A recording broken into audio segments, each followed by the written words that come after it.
J'ai 3 questions à vous poser. Je vous poserai, si vous l'autorisez, au fur et à mesure de vos réponses. Compte tenu des récents événements concernant le chef du protocole du président de l'Assemblée nationale, Souleymane Koné, je voudrais que vous me disiez, Monsieur le ministre, comment vous expliquez, alors que depuis 2011, le gouvernement ivoirien n'a eu de cesse de dire que le processus DDR était arrivé à son aboutissement, que la situation était apaisée dans le pays, qu'il n'y avait plus d'armes qui circulaient. Comment expliquez-vous, Monsieur le ministre, qu'on retrouve 6 tonnes d'armes de guerre au domicile d'un grand commis de l'État? Est-ce qu'il n'y a pas, outre le fait illégal de la chose, une différence entre la réalité des choses et ce que déclare le gouvernement dans le pays? Dans la même lignée, est-ce que vous pouvez nous confirmer qu'il y a une réunion lundi soir au cadre du RDR pour étudier la possibilité de destituer le président de l'Assemblée nationale? Et la troisième question, pour conclure. De destituer le président de l'Assemblée nationale. D'accord. C'est une question, puisqu'on en parle beaucoup dans la presse et dans les réseaux sociaux, et la question de conclusion, c'est est-ce qu'il y a une guerre, ou une légère tension en tout cas, entre les instances de l'État et le président de l'Assemblée nationale? Déjà sur la procédure elle-même, je ne me prononcerai pas. Bon, je pense que chacun ici le comprend. Bon, c'est le mode opératoire que nous avons en commun.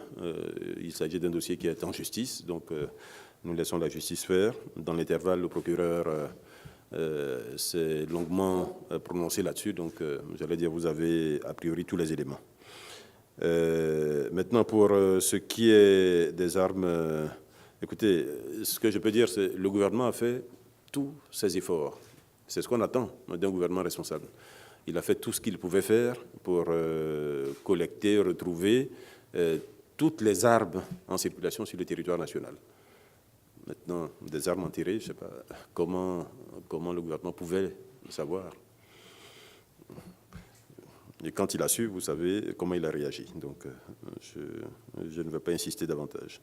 Une réunion pour destituer le président de l'Assemblée nationale. Bon, je ne vois même pas pourquoi il y aurait une réunion pour cela. Et je peux vous assurer que, contrairement à ce que nous lisons dans la presse, à ce que nous entendons, il n'y a jamais, à ma connaissance, eu de réunion, et pourtant j'ai assisté à des réunions importantes de haut niveau sur les questions qui concernent la vie du parti ou de la coalition des partis actuellement au pouvoir. Ces questions n'ont jamais été évoquées. Donc, nous ne savons pas d'où cela vient. Le chef de l'État a été sur ce point relativement clair à l'occasion du congrès du RDR. Sur cette question, il a dit la position qui est la position du parti aujourd'hui et qui est sa position à lui. Donc, non, il n'y a pas eu de réunion de ce type. Donc, cela répond, je pense, indirectement à votre troisième question. Il n'y a pas de guerre ouverte. Il n'y a absolument aucune raison d'ailleurs qu'il y en ait. Le président de l'Assemblée nationale est aujourd'hui, en fait, jusqu'à aujourd'hui encore, membre du RDR, donc du parti au pouvoir. Puis voilà, il n'y a pas de raison donc qui est de dissension entre lui-même et le président de la République. Vous avez dit que Tullow était en négociation avec le gouvernement pour des blocs onshore. Je voudrais savoir à quel moment va intervenir la signature de ces blocs-là, surtout qu'ils ont déjà 4 blocs. Et puis, l'autre question, qu'en est-il des blocs CI 500, les 3 blocs qui sont dans la partie avec la partie de la frontière avec le Ghana, les 541, 542, 543.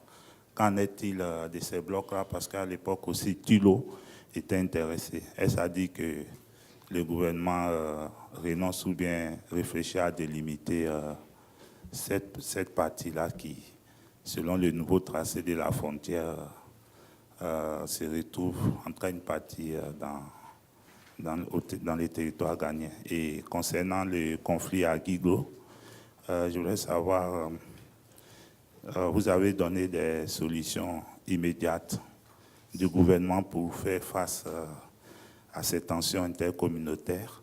Maintenant, ma question est de savoir, nous sommes en période agricole, c'est-à-dire de récolte du cacao, et combien de temps le gouvernement se donne pour permettre à ces populations-là de regagner les plantations et les campements.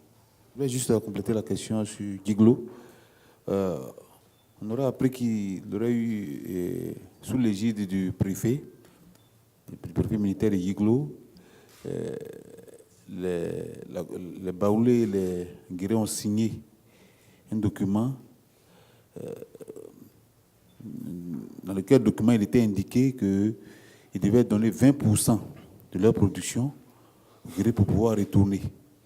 Est-ce que vous avez cette information? Si elle est vraie, comment cela a pu se passer?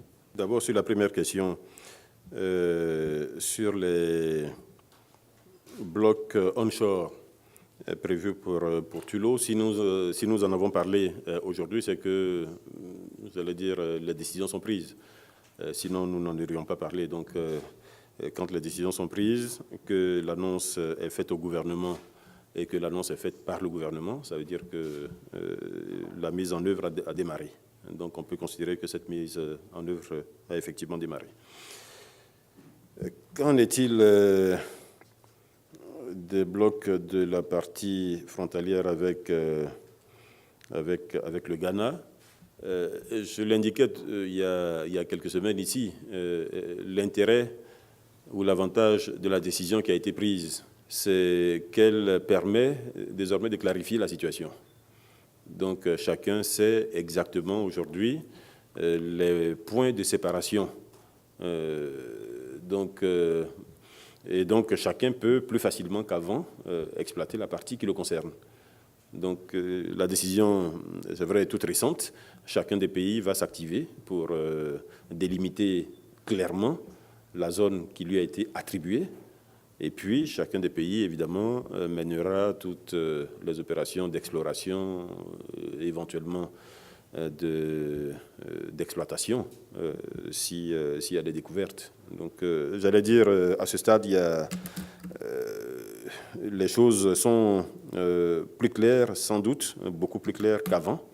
Et chacun des pays, donc la Côte d'Ivoire, s'organise pour exploiter complètement la partie offshore qui lui a été attribuée.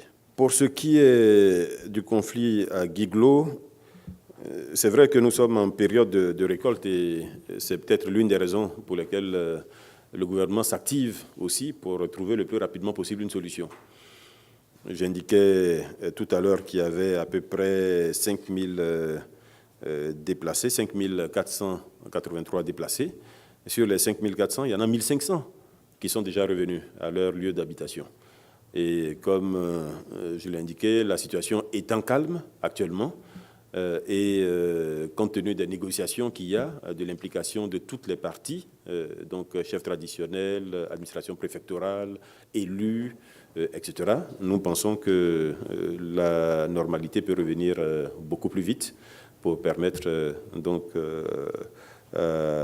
toutes les personnes déplacées de regagner leur lieu habituel de vie.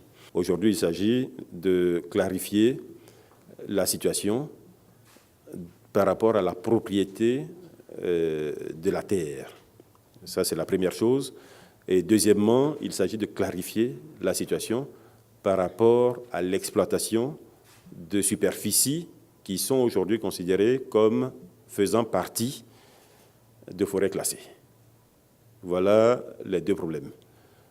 Et le gouvernement donc prendra des décisions très clairement sur ces deux points. Mais jamais le gouvernement n'entrera dans des solutions bricolées comme celles que vous présentez. David Hainaut, Agence France-Presse. Je reviens sur l'affaire Soul to Soul. Monsieur Moussa Touré affirme que le président Ouattara connaissait l'existence des caches d'armes. Et par ailleurs, M. Souleymane Camaraté a déclaré sur le site de M. Soro « Je suis en prison à cause des armes qui ont mis Ado au pouvoir ». Quels sont vos commentaires par rapport à ces affirmations? Je ne ferai pas de commentaires. Je vous ai indiqué que le dossier est en justice Donc, tenons-nous-en au traitement judiciaire de ce dossier. Pardonnez-moi, Frédéric Gara pour RFI, je rebondis sur cette question et votre réponse. Vous diriez que c'est de la diffamation? Nous n'excluons rien, mais merci pour le conseil. Merci et à la semaine prochaine.